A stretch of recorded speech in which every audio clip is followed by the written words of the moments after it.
So I had a problem with my Audi A4 2009 B8, and I started the car in the driveway, and then after a few seconds it just shut off.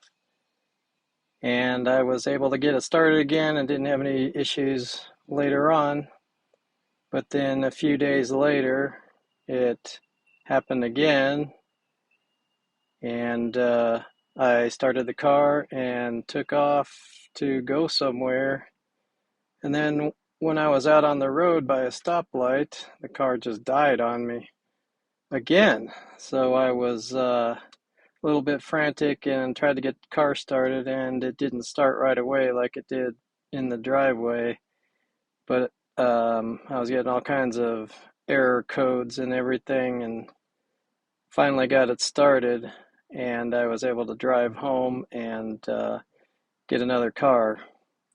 So I started looking on the internet to see what it might be, and it pointed to some issues with one of the relays.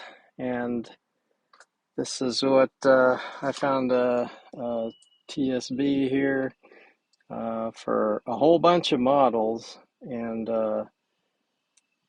the code. I mean, this refers to a no start, but from some of the other internet forums, it starts out intermittently, which is what mine is doing. And the first thing that they want to see in here is check engine light is on, and yes, mine's on. Well, mine does start, but it's been intermittent, like I said. And then this DTC code. So I did a VCDS scan to see if I had that code, and I do have that code. So what the TSB basically says is that the relay was defective, or at least a batch of them were defective. So I don't know if that's my exact problem, but it definitely sounds like it could be. So what I'm going to do is replace the relays. So if we go in the engine compartment here, there's a cover here that you got to take off, and that's only, there's like on this car there's only like a plastic bolt here and on the other side, and a clip in the middle, and then you just can pull that out. And then take out this windshield washer filler neck, and then once you take that off, then this is where the, under there is where the ECU is, and where the fuses are, and some of the relays, and this is where the relay is that we're going to check. Okay, so now we have to take off this inlet tube to the windshield washer reservoir, and in order to do that, there's a 13mm bolt back here, and this is kind of hidden, kind of in the way. So if you can just pull back this weather strip a little bit, so it's easier to see it. And here it is right here. So I just loosen that thing.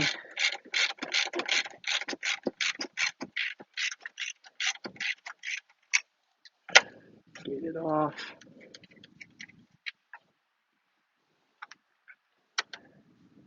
And I'm gonna put this back up here.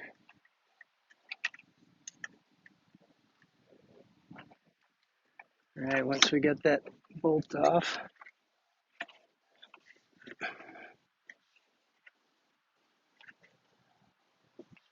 then we get it up off of the stud, and then you pull it out of the hole in the body here, and just push it back.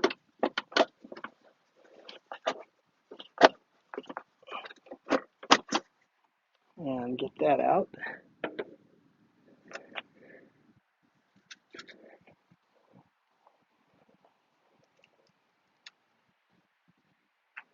So now we've got the cover to the ECU, and there's 1, 2, 3 Torx bolts that hold the cover on. And you can see there's a lot of debris that gets in here. So I probably should vacuum that out before I take the cover off.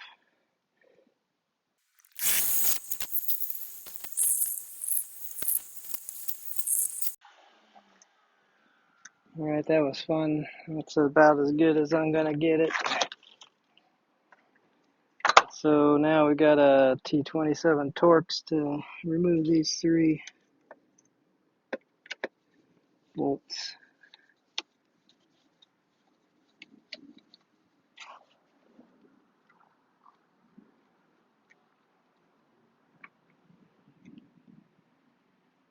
So we don't lose them.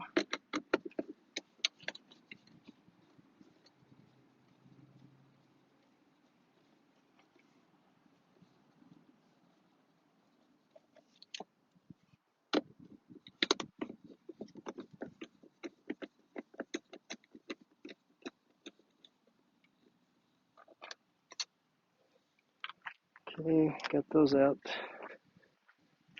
Now let's take the cover off. See what's under here.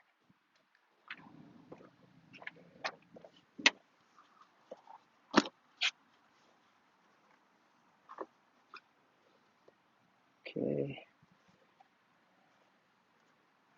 Well, hopefully water didn't get in there. That's the other problem there could be, is water got into there. This back edge feels wet. So, and of course, so here's your ECU right here. This is what it looks like now.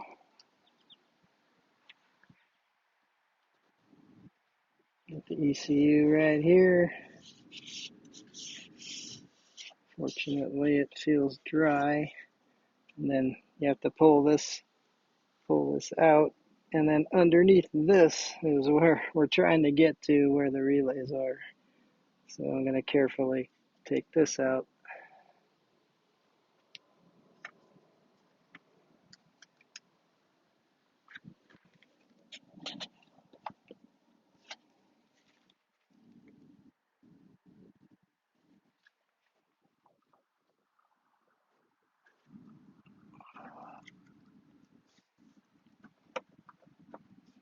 All right, there was a clip on the other side, so there's 2 clips. And we'll just set that right there. And then this is what we were trying to get to here. So this relay right here theoretically is the problem. So if we replace that relay, hopefully we won't have any more issues. But taking a look in here, I don't see any water or anything. Doesn't feel wet. So I'm hoping that just replacing that will take care of it. This one, I guess, is for a different set of things, but this one here goes to the ECM. So this is the one we're going to replace. Actually, I'm going to replace both of these while I have it taken apart. And now I just have to order them. I just want to make sure I have the right ones.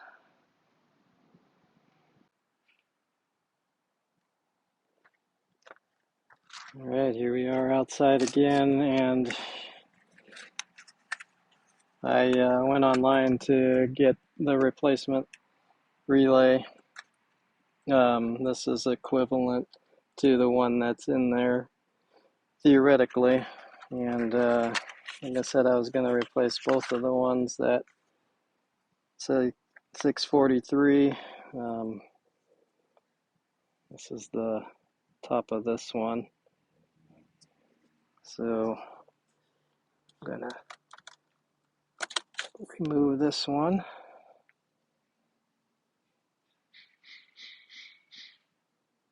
And it looks similar.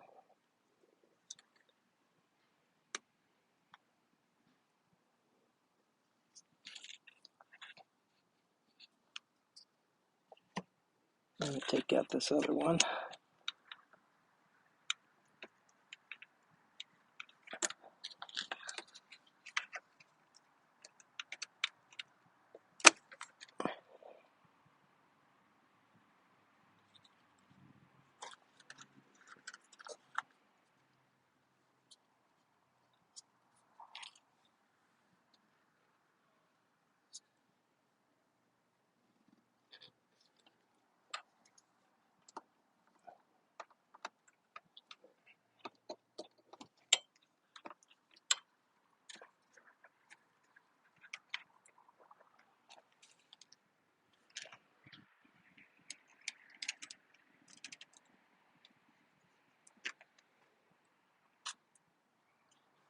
And this one here, I'll just make sure to put it back in. Yep. Let's get the replacement one, not the one we just took out.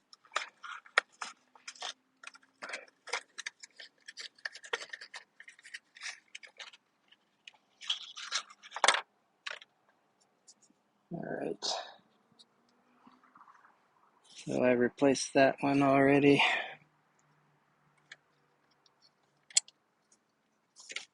So that should be all we have to do, and hopefully that will solve our problem with the engine dying if the relay was indeed on its way out. And this one I replaced just since I'm in here, because I really don't want to get back in here. So that should be all we have to do, and put the ECU back in and close it all up. All right, now that we've got those back in, we'll just take the ECU, put it back in carefully. Just slides in. There's a couple tabs on the side. Just make sure we slide it in properly. Okay.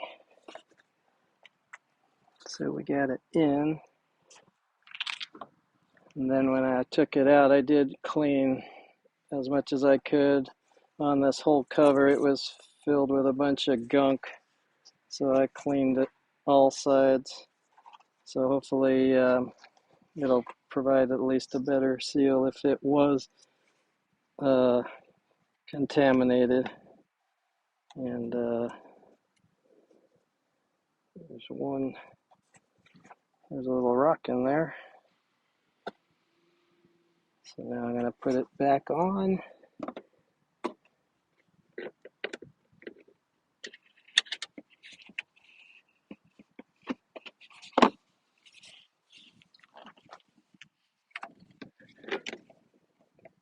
You have to make sure you get it in the slots back there first, and then make sure it comes down all the way, and then we put the bolts back in to hold down the cover.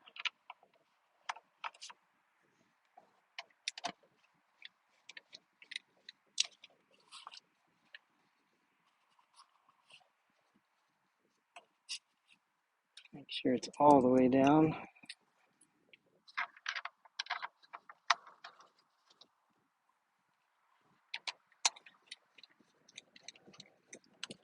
Yeah, I probably could have started it before I put the cover back on, but make sure just to put the ECU back in and make sure that I got this secured. Make sure they're tight. These are T30 Torx bits. So this is the theoretical bad one. Put that over here. And then this one possibly could still be good. This one is the other one I replaced. I'll put that over here. Okay. Right now that we got that put back in, we need to put the windshield washer filler neck. Make sure this gasket here is on there, because there's a hole in here that it goes into. So we can just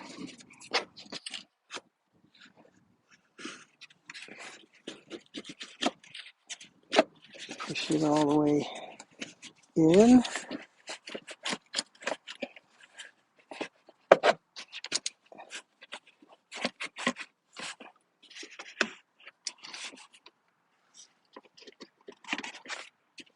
Get back on the bolt.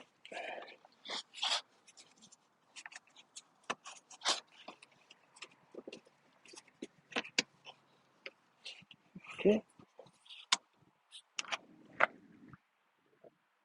Don't lose the gasket down in the hole as long as it's on the filler neck before you put it in there.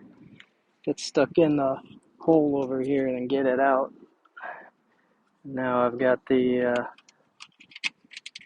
13mm bolt.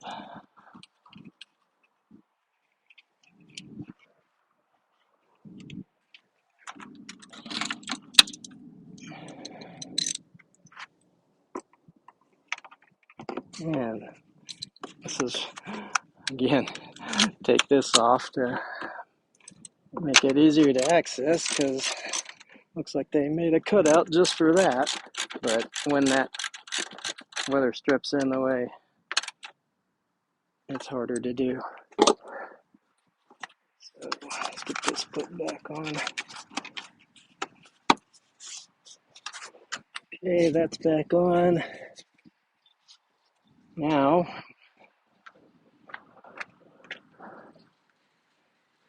we've got the bigger cover here.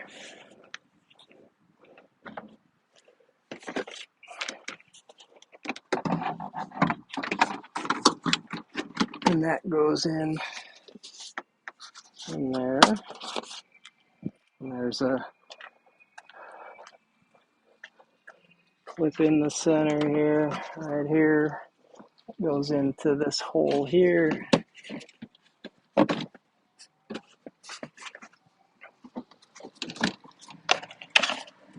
And get this down. There's that push pin in the middle. And then you've got these two bolts on the ends.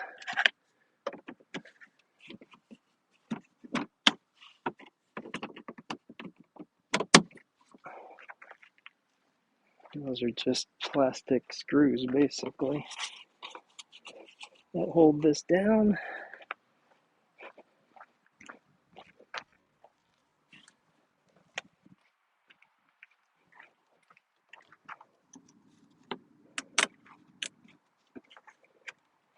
Probably should screw it down, but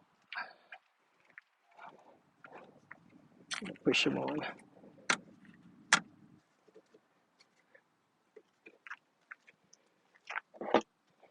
All right, I think that is the end of putting it back together. This is where it needs to be. All right, let's give it a start.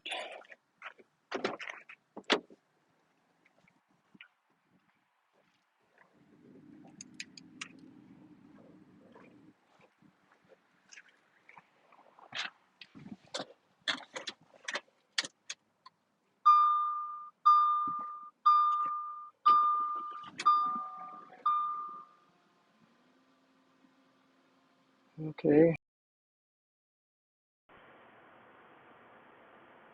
It remains to be seen whether we actually are able to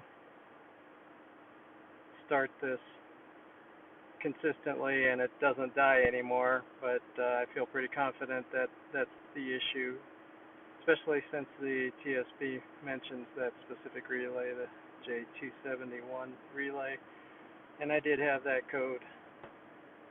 So hopefully it's fixed. Hopefully this is helpful, and like and subscribe.